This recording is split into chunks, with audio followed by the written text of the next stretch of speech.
இந்தியாலேயே அதிக கோடீஸ்வர குடும்பங்கள் இருக்கக்கூடிய 10 மாநிலங்கள் கெஸ் பண்ணுங்க பார்க்கலாம். எப்படி சொல்றான்னு மட்டும் பாருப்பா. தமிழ்நாடு லிஸ்ட்ல இருக்கு 3வது இடம். மொத்தமா 72,600 கோடீஸ்வர குடும்பங்கள் இருக்கு. அவ்வளவு பேர் இருக்காங்களா? ஆந்திரா லிஸ்ட்ல இல்ல. கேரளா இல்ல. டெல்லி 2வது இடத்துல இருக்கு. மொத்தமா 79,800 குடும்பங்கள் இருக்கு. வேற மகாராஷ்டிரா தான் ஃபர்ஸ்ட் பிளேஸ்ல இருக்கு. மொத்தமா எவ்வளவு இருக்குன்னு கேளுங்க. 1,78,600 குடும்பங்கள் இருக்கு.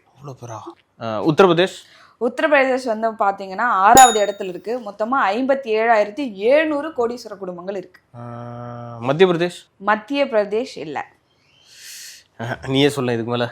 ஓகே, ஸோ லைனா நான் அப்படியே சொல்லிடுறேன். ஆல்ரெடி மகாராஷ்டிரா சொல்லியாச்சு. 1,78,600 குடும்பங்கள் இருக்கு ஃபர்ஸ்ட் பிளேஸ்ல. அடுத்ததா 2வதா டெல்லி 79,800 கோடீஸ்வர குடும்பங்கள் இருக்காங்க. அடுத்ததா நம்மளோட ஸ்டேட் தமிழ்நாட்டில் வந்து பார்த்தீங்கன்னா 72,600 கோடீஸ்வர குடும்பங்கள் இருக்கு. பக்கத்து ஸ்டேட் கர்நாடகாவில் வந்து பார்த்தீங்கன்னா 68,800 குடும்பங்கள் இருக்கு. அதுக்கு அடுத்ததே குஜராத் 68,300 கோடீஸ்வர குடும்பங்கள் அங்க இருக்காங்க. எஸ். உத்தரப்பிரதேசத்துல அடுத்ததே வந்து பாத்தீங்கன்னா 57,700 குடும்பங்கள் இருக்கு, கோடீஸ்வர குடும்பங்கள்.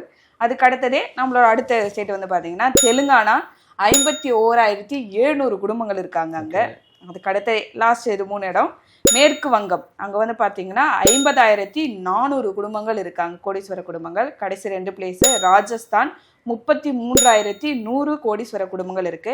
கடைசி பிளேஸ் இருந்தாலுமே அதுல எத்தனை பேர் இருக்காங்க ஹரியானால அப்படின்னு பாத்தீங்கன்னா 30,500 கோடீஸ்வர குடும்பங்கள் இருக்கு. ஸோ இதுதான் நம்ம இந்தியாலே இருக்கக்கூடிய அதிக கோடீஸ்வர குடும்பங்கள் இருக்கக்கூடிய 10 மாநிலங்கள்.